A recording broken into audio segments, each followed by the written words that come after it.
done the one for chapter 1, but. Yeah, no, that's the only one I've got up. I mean, you've seen it.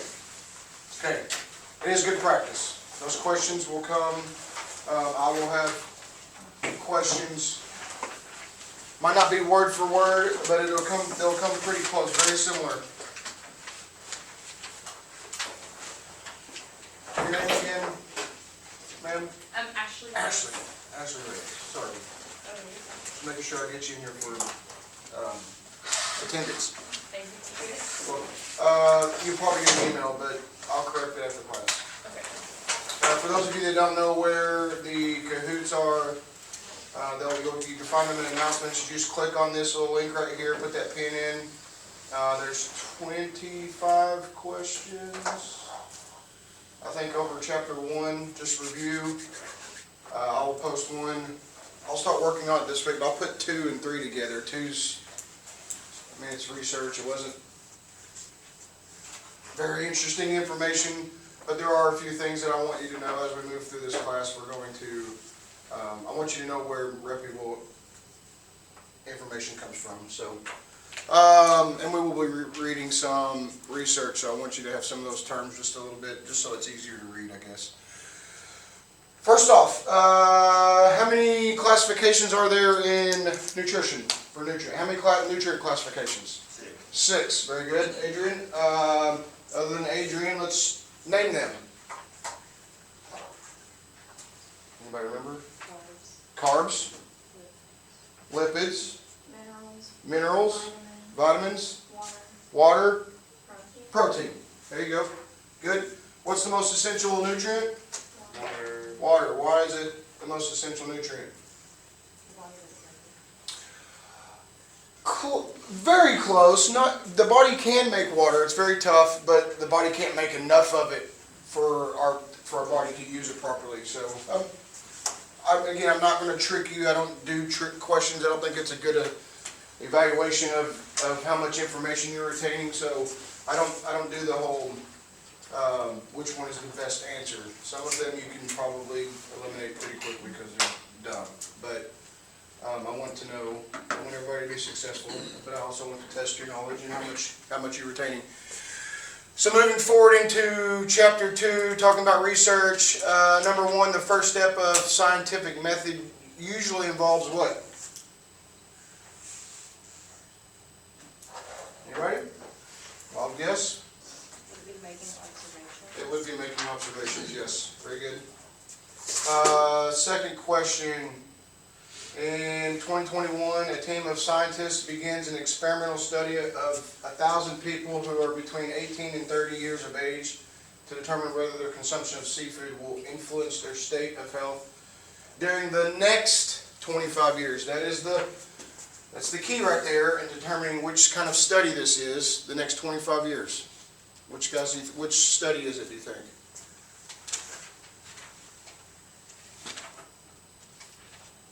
I can tell you that it's not that one because research, I mean, the experimental study is research, okay? So that's not defining what kind of study this is. A. Close.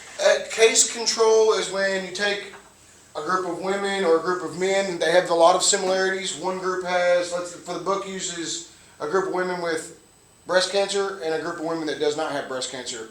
But they're same ages, there's a lot of similarities, just trying to figure out what indicators, okay? So that's a case control study. You're close. So now that leaves us to 2. So, let's use Latin.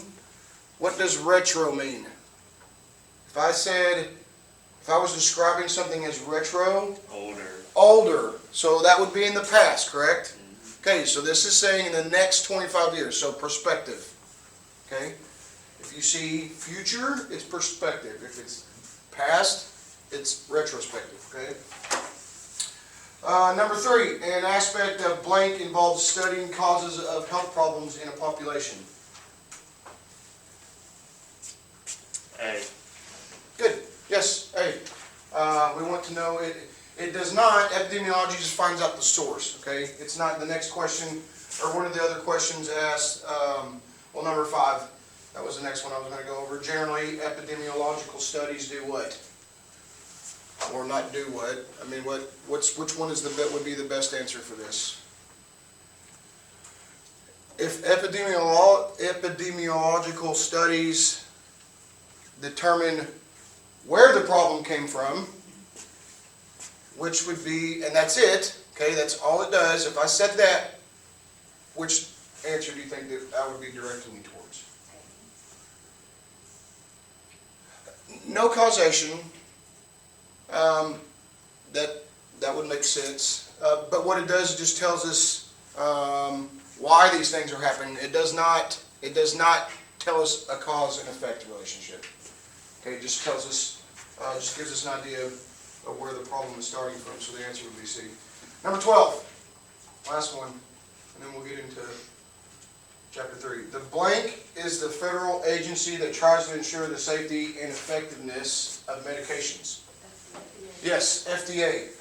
A lot of times, so as for me, I can tell you what works for me when studying. If our hippocampus is where our memory, where our brain stores memories, and a lot of times we associate the way we remember things the best if we can associate that information with something that we already know.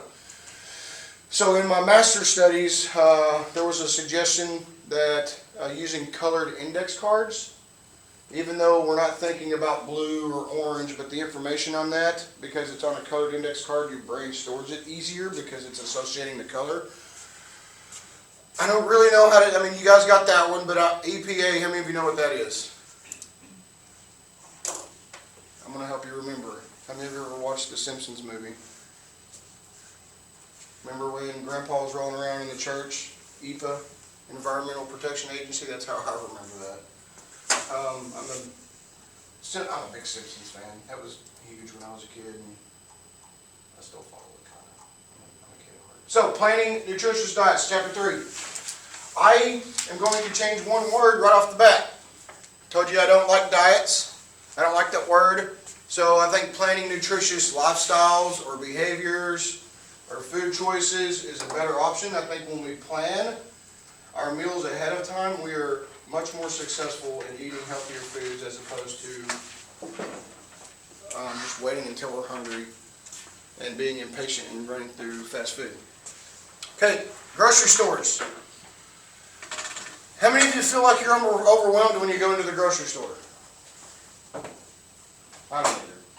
I mean, a little bit, because I know what I'm going in there for, and I had a colleague one time, he called me narrow roads because I wouldn't, like, keep it between the mayonnaise and the mustard kind of thing. He's like, why don't you ever, like, well, if you go off the mayonnaise side, you're in the ditch. You go off the mustard side, you're hitting somebody head on. So I don't really veer off my path very much, but 33,000 items in 2018 on average in a grocery store. That's a lot. That's a lot. My thought process is do a few things great and not an enormous amount of things okay. Right? Does that make sense to everybody? Yeah. It's like a restaurant. You go in there and you've got this huge menu that's got all kinds of stuff on it. How many of those items do you think they do really well? Maybe. But the rest of them, there's a huge gap between those that do really well and the other stuff is just like... Mediocre. Yeah. Yeah. So food manufacturers typically focus on developing new products that support good health and sustainability and are convenient to prepare and reasonably priced. That's a bunch of crap. Reasonably priced. Your lifestyle reflects your health-related behaviors, okay? Including your dietary practices, physical activity habits. Americans of all ages may reduce their risk of chronic disease by adopting nutritious lifestyles and engaging in physical activity. How many of you drive around for 5 minutes, 10 minutes looking for the closest parking spot? I don't either. I don't want some Is giver. it raining? Let's ask that question first. You're not going to melt running into the store. I'm not, There are some circumstances. I mean, when we talk about just making small changes to our daily lifestyle, choosing the stairs, parking a little bit further away from the door, there's a lot of different ways that you can start to implement small changes. It doesn't have to be overwhelming. is a nutrient requirement. So here's kind of, okay, where do they get all this? You know, how do they know how much we need? And this is kind of where I'm going to build some foundations here a little bit, kind of give you an idea of where those suggestions come from, serving size, daily values, those kind of things. There is a big umbrella, and we're going to talk about that a little bit. The book does give you a couple of snapshots, if you will, and consolidates the information, and I'll show you where that is. So I need you to know what a requirement is. It is it can be defined as the smallest amount of nutrient that maintains a defined level of nutritional health. In general, this amount when consumed daily prevents nutrients deficiencies, okay? And I told you guys I'm not a big fan of the deficiency disease. So what's the difference with the deficiency? What is the main key about a deficiency? You're not getting enough. You're not getting enough of it, but it can be corrected by just implementing that back into your diet, correct? Yeah, we'll talk about the next section. We will talk about the next session, get a little bit in depth with some of that. But you do need to know this. So here's a requirement. These are the requirements, you know, to maintain a healthy lifestyle. The requirement for a particular nutrient varies from some degree from person to person. There's 11 of you in here. 2, 4, 6, 8, 10, 12, 13, sorry. 13 different nutrient requirements, okay, based upon our body mass, male or female, physical activity, a person's age, okay, can affect that, their sex, their gender, general health status, physical activity, and the use of medications and drugs. Some of those medications, how many of you know someone that's taking more than 3 medications? How many of those medications are because one of them has a side effect? None of them? Doesn't happen very often. Most of the time when you take those medications, usually there's something there that, oh, well, there's a side effect of this and this other medication will help. But sometimes that can interfere with how our body absorbs and metabolizes macro and micronutrients. So we need to be aware of that. I also want you to know that major storage sites include the liver, body fat, and bones. We will get into a little bit depth later on, and again, building foundations. But most of you know, I'm going to ask this question: what kind of vitamins, minerals, micronutrients that would be stored in the bones? Calcium, right? Calcium, phosphorus. So we'll cover some of those. When we talk about vitamins, there are 2 classes, and we'll get into that later, but I'm planting seeds, okay? Water soluble and fat soluble, which means that you have, for some vitamins, you need water for your body to absorb them. For the fat soluble, you need fats for your body to absorb them. So we'll get into a little bit more of that a little bit later. Other nutrients like vitamin C and B vitamins are not stored by the body, which means you have to consume them to maintain those storage levels. So the whole point of these storage levels is kind of like a bank. The book talks about it as being a bank account. I'm putting money in, something comes along and I need to use that. Well, the whole point is that you have storage enough to cover what your body needs, but then there's some left over so that you're not deficient or that dreadful insufficient funds. Yes, sir. I got a quick question. Sure. So how long would it take for someone to be considered nutrient deficient? Like a time period, like let's say day 1 to day 3 or whatever.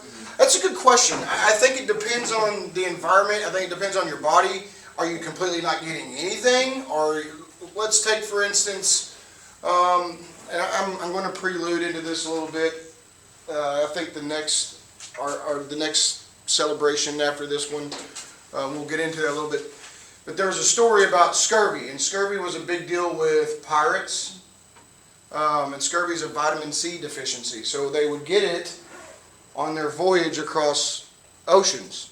Well, we know that then it probably took months to cross. But they were having vitamin C. Their bodies were creating scurvy, which means bloody gums, and there's a lot of signs. But they immediately started, and we'll get into that. But they immediately figured out that it was orange. They started feeding the pirates citrus lemons and oranges and things like that, and the scurvy resolved itself. So to answer your question, I don't know. But what did I tell you about that? I told you I would never tell you I don't know. I told you we would find out together. So we will. I think much like, because there are so many different, like the book just described up here, that nutrients varies degree from person to person. I don't know that I could give you 3 days without vitamin C. You know what I'm saying? I don't know that I could give you that. I think there's a lot of other factors involved, but I'll find that out and I'll get you an answer by Friday. Okay, good question. I think it's a good question because obviously we want to know, okay, if I go 3 days without orange juice or some type of citrus, am I going to have a vitamin C deficiency? I think that's a good, I would want to know that. I don't know why I've never asked that, Michael, but I eat very well. So here's that big umbrella. So the dietary reference intakes, DRIs, it's a big umbrella. It covers these 7 standards for general public was what it is. Here's a suggested amount. So some of these, I'm going to give you certain criteria for each one that I want you to associate with. But this is where all of our recommendations come from. How much milk we're supposed to get a day, how many fruits and vegetables, things like that. And that's what you see on the back of these nutrition labels. The group of experts, I don't necessarily need you to know this one, but the Food and Nutrition Board of the Institute of Medicine is the one that develops those DRIs. They periodically meet and discuss new information and make adequate changes if they need to. In the back of the book, Appendix H has a lot of good. It's not readable. It's not readable. I'll show you. I was looking at it today because I was like, oh, this is. It's actually on page 3A. It's in the back of the book, but it's A46. This is one. I mean, there's several of them in here. That didn't do very good. It's going to show the class, but see that? Does that look interesting to anybody? No. No, right? And this is just one. This is just the vitamins. It tells you how much you should be getting per age group. So I think if you're interested in that, that might be a good way to. Instead of knowing how much I'm supposed to get before I become deficient, maybe I can determine how much if I'm getting it enough anyway. Okay, so that might be a good spot to start looking for what we're supposed to need, and then I'll follow up with an average time of not having that before we create a deficiency. But I also would think it would be different for a lot of different vitamins. So the first requirement is the estimated average requirement, the EAR. I don't know who comes up with this stuff, but EAR, what I need you to know about that is that it only meets the needs of 50% of healthy people who are in a particular life stage or sex group. Sex group being male or female, life stage being infant, child, toddler, adolescent, adult, geriatric, those over 65 years old. Nothing magical happens to them at 65, but our body, muscle-wise, starts to deteriorate a little bit quicker at the age of 65. But then also, what am I missing in these life stages? What's another life stage? Girls? Women? Menopause. Close. Backtrack a little bit. Backtrack before. What's the one before that? Okay. Puberty. So those are life stages. Okay. Your body's changing. Your requirements are going to change. Premenopause? Say that again. Premenopause, is that what No, pregnancy. Oh.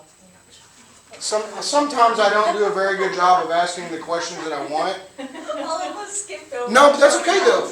But some of that's critical thinking. I mean, you guys are thinking through it, the process, that's part of learning, right? I apologize that I don't ask good questions, but pregnancy and breastfeeding, those change our requirements. But EAR is just for 50% of healthy people. Why aren't they including like just people in general? Because it's such a broad spectrum for them. Well, yeah, but think about if they're not healthy, the requirements are gonna change. Okay? So 50% estimated average. This is the building block. This is that control group. Remember we were talking about the experimental and the control groups? Control groups provide us a baseline so that we can measure the difference in the experimental group and what those experimental treatments, what kind of effect they have. So this gives us a baseline. So to establish this, that board up there, the Food Nutrition Board, identifies physiological markers, a substance in the body that reflects proper functioning and can be measured. Okay, this marker indicates whether the level of nutrient in the body is adequate or not. Vitamin C, and it can be. They measure that with certain blood cells, and they can do that with a lot. They can't do it with everything. We'll discuss that here in just a second. So the RDA. So you have the DRIs. Okay, big umbrella covering these seven standards. The first one is the EAR, which is meets 50% of healthy people's needs. This one, RDA, are standards recommending dietary intake of several nutrients. But here's the kicker. Nearly all healthy individuals, obviously 97. If I asked this question and I said all, even though they have 97 to 98% here, all would be the correct answer. Okay? All, I mean, I would accept, I mean, if it's true or false, if I said all, yes, true. Even though that's clearly not all of them. Okay? Same thing, life stage, sex group. So to establish these RDAs, scientists first determine the EAR. Told you that was a building block. Okay. Then they add a margin of safety, which is, obviously we want to know what is safe for us. But the book gives an example of an EAR for vitamin C for women who are not breastfeeding. But then the RDA, it's 15. The vitamin C is 15 milligrams higher than the EAR. So kind of gives you an idea. Here's the baseline for healthy people. Here's what's recommended. Okay, here's what you need before you're deficient. Here's what you need to make sure that you're healthier. Okay. Adequate intakes and the tolerable upper level intake. I'm going to kind of put those together simply because it's just letting us know some of the things. We know that there is a toxic upper limit. We know that we can take too much of certain vitamins and they will have a negative effect. On the other end, obviously this creates deficiency. Okay, so how do they come up with these? I kind of want this job because with adequate intakes for these nutrients, the scientists record eating patterns of a group of healthy people and estimate their daily average and intake. And then they're looking for signs of deficiencies in these orders. Okay, that's where those adequate intakes. The adequate intakes are meant for us to remain healthy levels of these vitamins and nutrients. One of the nutrients that we really don't have a whole lot of information on is vitamin K, but it's very important. Who knows what vitamin K does in the body? It helps support the calcium in the bones. Maybe. I'll have to look at that one. I've not heard that one. I like that though. Anybody else? Take a look at this. Anybody? Blood clotting.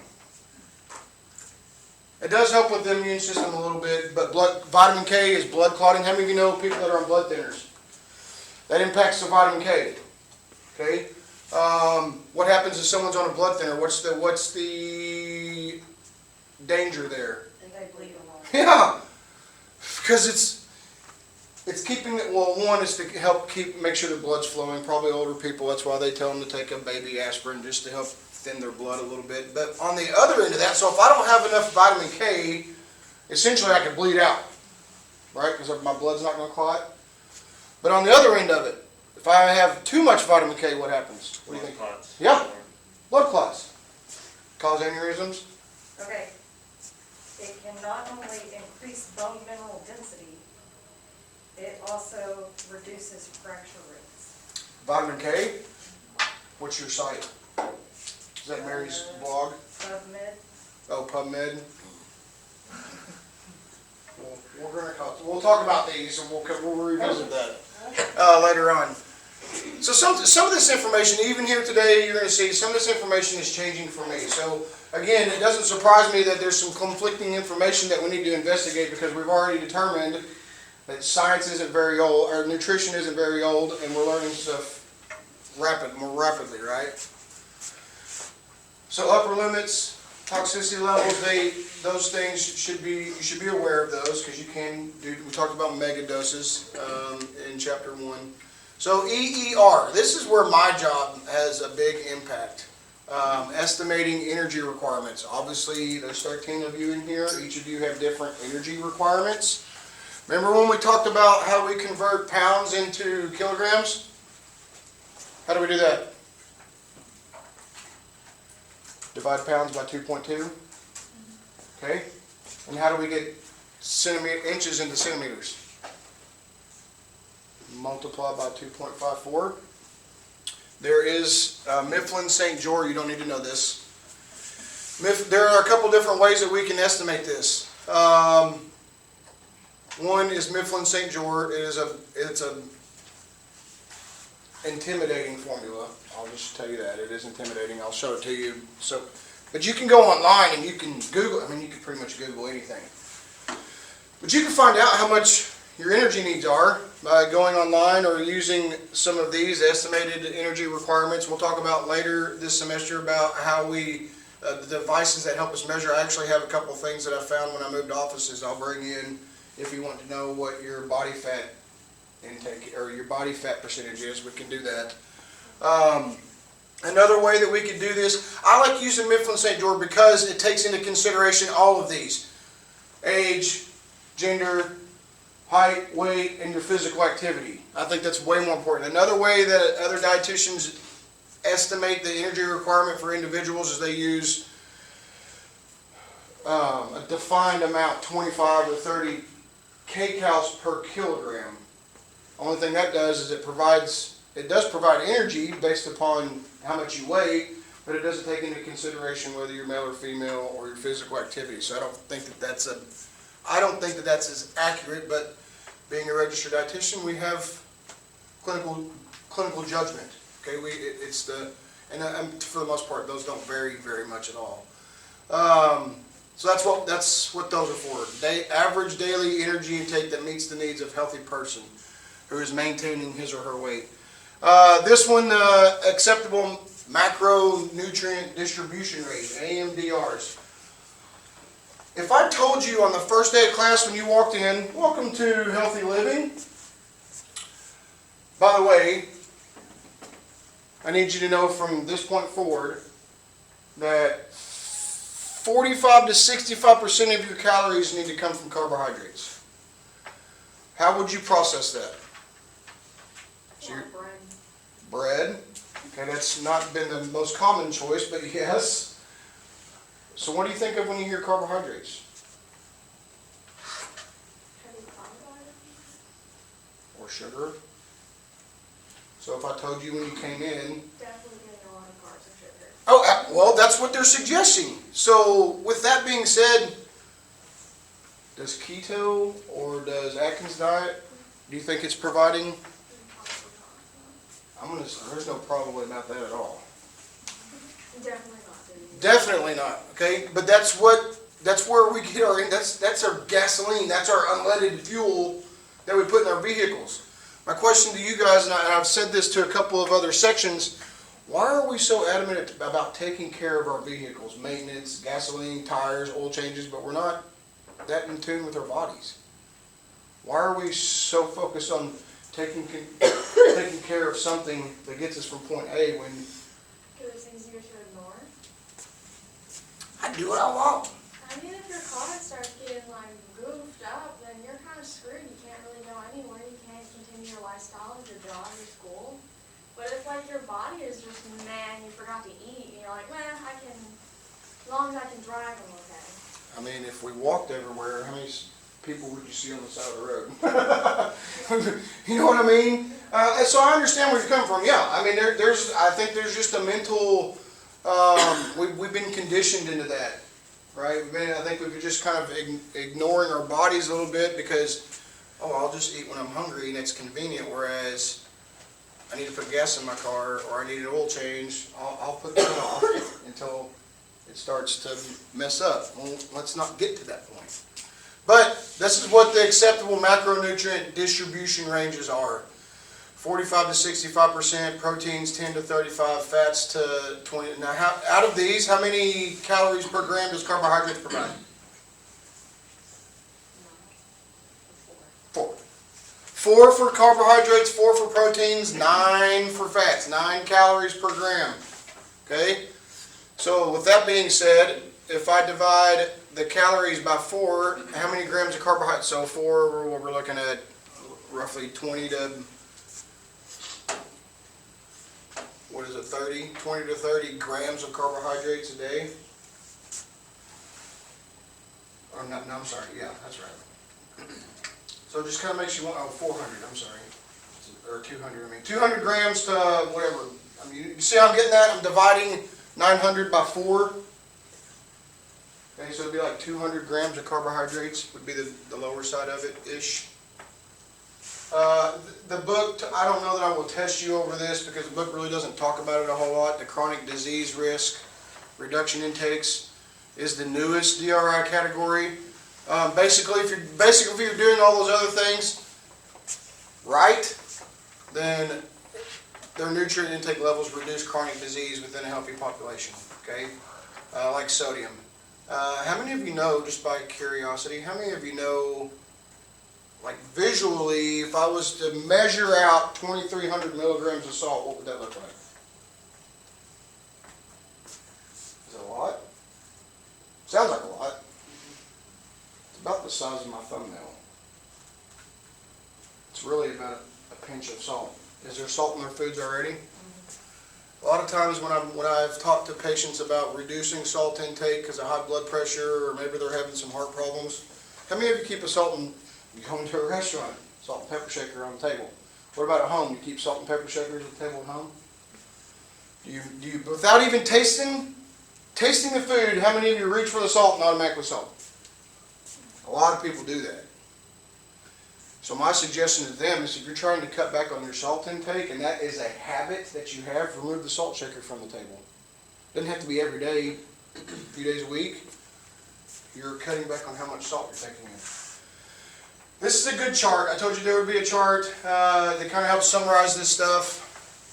EAR, okay, 50% of healthy people, RDA, nearly all.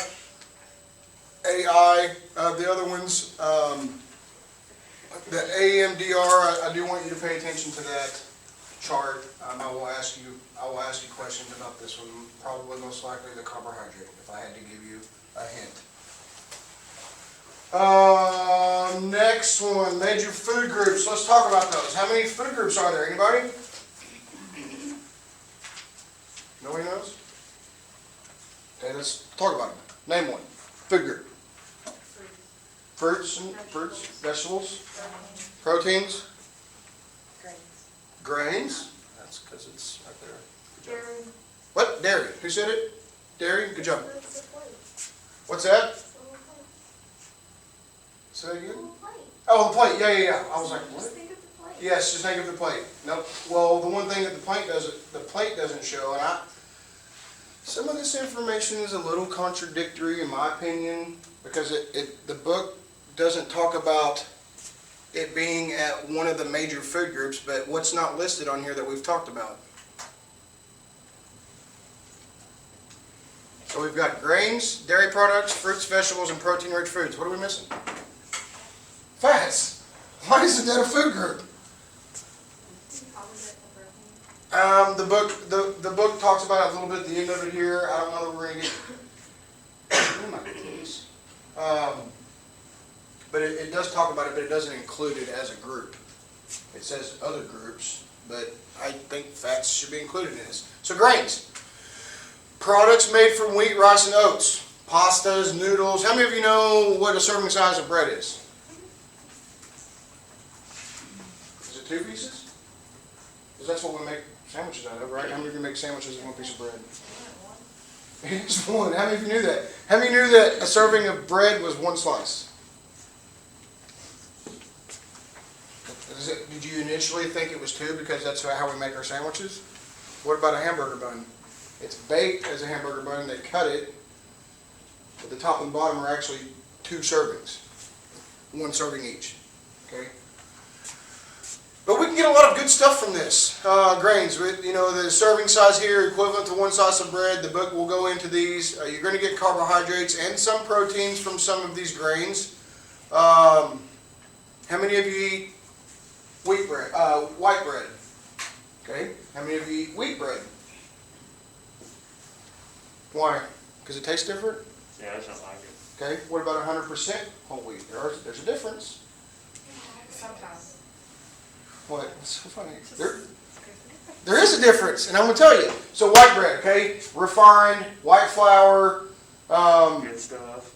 I think in incorporating it every once in a while, sure. You know what I mean? I mean, how many of you use a whole wheat pasta? Okay? So if you're going to eat pasta, usually it's just the regular stuff. How many of you know that there is a line of pasta out there called Garden Delight that actually infuses vegetables into the noodles? I used to trick my kids with it. Trick? Yeah. Listen, if you shave those carrots fine enough and you put in a spaghetti. Not my kids. They won't. No, what's amazing to me about children, for those of you that don't know, here's how it works. I need you to go find your shoes. I can't find them. We're having spaghetti night. Where'd that onion come from? Or they really like it, but they're like, no, I don't like that. I want pink virgin. It happens. That's how my Yeah. little boy is Well, right now. Nephew does that, it makes me want to RKO Well, him. it's okay. Right. I know. You're gonna meet the right looking guy in a second. But there's a difference. So the white bread has a refined flour in it. Wheat bread, More if good. you look at the nutrition label, and we'll get into that a little bit this semester. When you look at the nutrition label, it's the same. The first ingredient is what's most in that product. The very first one, ingredients list, refined white flour. If you look at wheat and white, both of them are the same. You know how they get away with calling it wheat? Just because they added wheat to it somewhere along the way. I mean, again, it's how much do you eat of it? Okay, that would be my first question. Is there a better choice? Can you incorporate 100% whole grains? Because technically, 50% of our grains that we eat should be whole grains. Okay. Corn. How many? So corn is kind of one of those. I don't know. It's a special vegetable, if you will. I don't know. Somebody was like, "Oh, well, tomatoes are fruit." Well, that's another conversation. Right. But corn, as we eat it on our corn on the cob or out of a can or maybe it's frozen, is a vegetable in most meals. But how many of you knew that if you popped the kernel and made popcorn, it's a whole grain? Makes sense. Kind of. My dorky chef self was like, how can I make popcorn flour? I make flour out of everything else.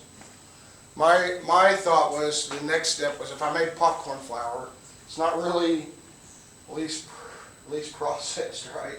But if I make a flour out of it, and then and let's say I put it on chicken, if I cook that, does the popcorn get a burnt flavor? That would be my only concern.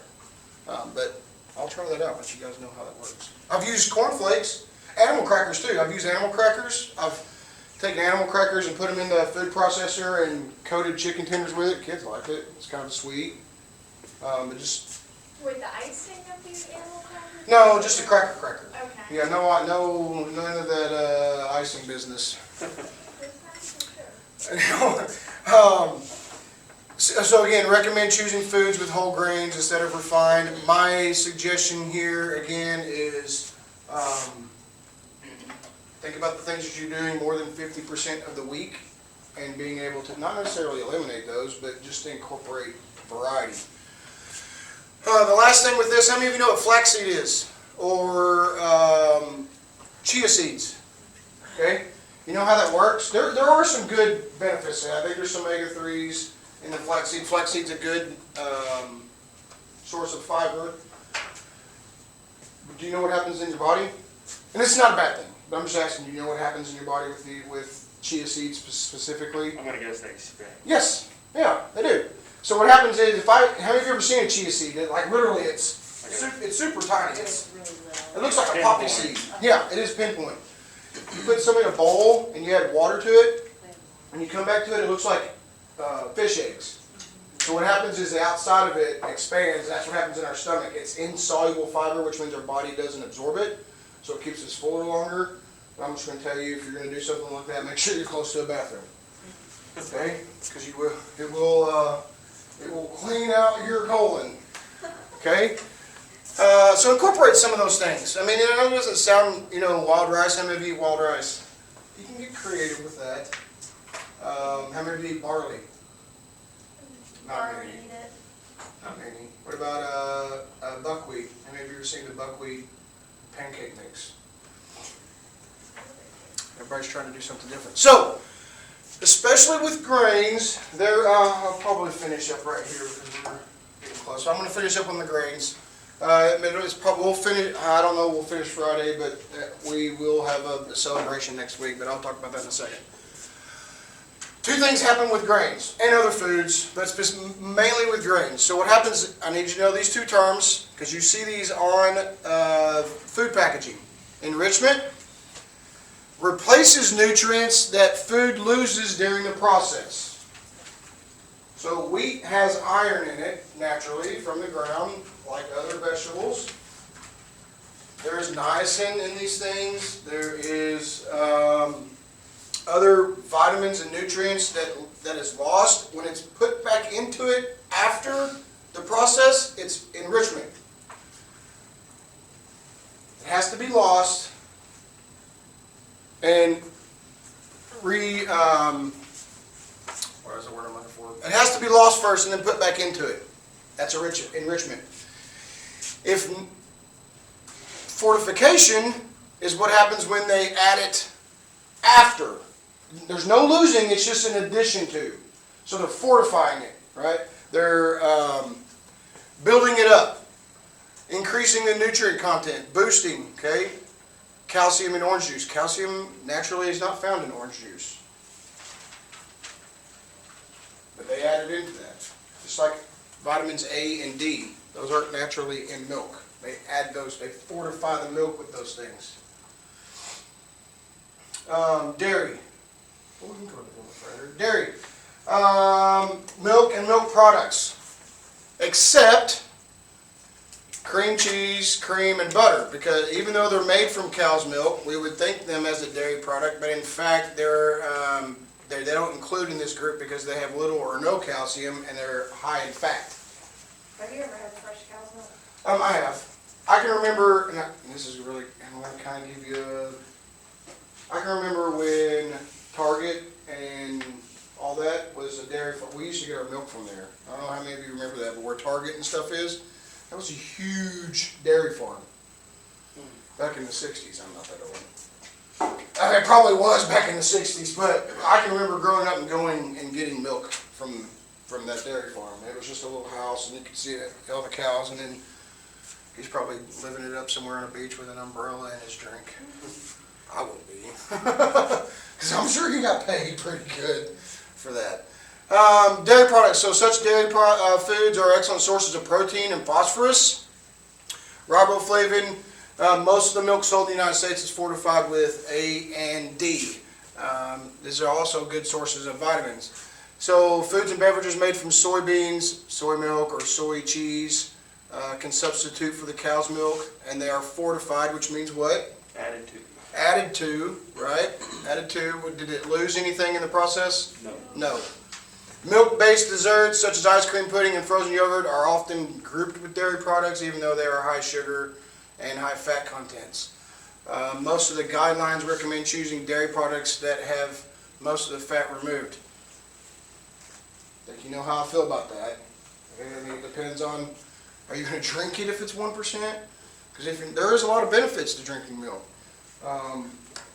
Saturated fat is good for you as long as you're not consuming too much of it. So I think it depends, is fat-free a better option? It's hard for me to say yes on that, depending on what you're trying to do with it. But more importantly, you can't convince me if I'm sharing with you the best foods or the least processed foods, you can't convince me that 1% is not more processed than whole milk. That's kind of where I stand on that. I'm not here to push stuff on people, but I think it's a good option. And it goes into what serving sizes are. How many of you eat yogurt? Flavored or plain? A little bit of both? Depends on what you're doing with it. I agree. So typically, I do like flavor. I like the vanilla because then I like adding fruits and stuff to it and granola.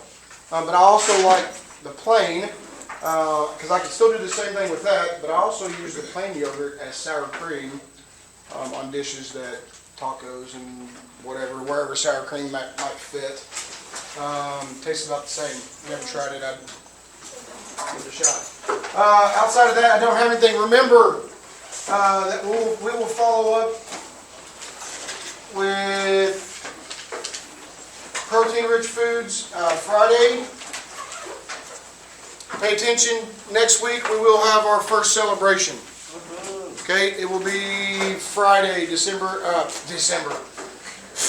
Friday, February 4th. Okay, we will have our first celebration here in class. Any questions? Make sure you check out those Kahoots. Those are good review. Outside of that, you guys have anything else, see you on Friday.